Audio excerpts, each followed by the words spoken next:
Pots are containers, and I aspire to make containers that are loose and expressive and culturally aware and made with intention.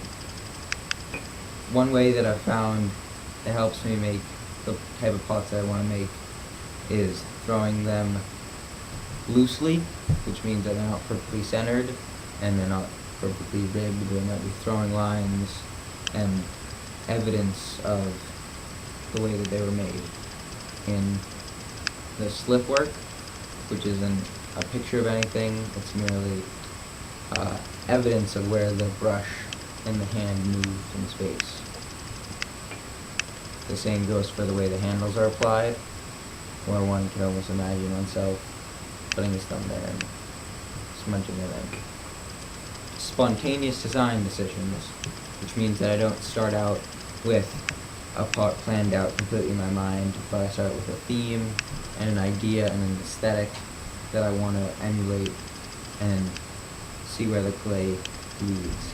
So these slabs were meant to be part of a vase, but I decided instead to throw a loose rim to contrast the sharp but natural lines of the grass.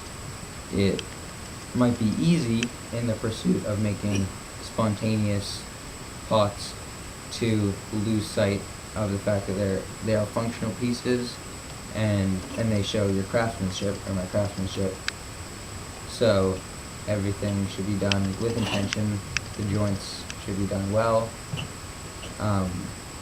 The glazing and the proportions should be pleasing and functional, and I try not to lose sight of making a pot first before making a sculpture. When I said grounded self-awareness, I meant making pots that all the pieces, the glaze, the throwing, the augmentation or decoration come together behind one message, one theme. It means that they make sense in the place that I'm making them, and also in the culture that I'm being inspired by. So these cups are quite obviously inspired by Asian throwing techniques, where the movement is spontaneous and loose and fluid. It's important for me to know what I'm referencing and the culture that I'm trying to build on, and understand that I'm not building something from scratch, that I'm off of someone else's shoulders, and that I'm not trying to copy anything, but to learn from an aesthetic that I really like. Along with the inspiration I get from pots that I see, I like to think that I'm equally as inspired by things outside of the pottery world, other forms of art, nature, music, sounds, experiences, emotions. So this, for example, the glazing is meant to reference a leaf, with the veins of a leaf and the black rot that you can see in the fall on green leaves. But it's not an explicit reference. It just creates a background to the piece. These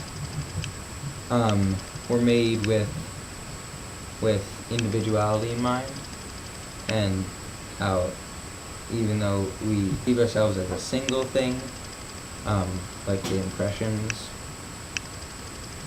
we are connected to everything around us. The blue glaze is seeping into its background. Again, you wouldn't know that if you saw it, but maybe it will bring some emotion, some personal experience of that to light, and that's all I'm trying to do.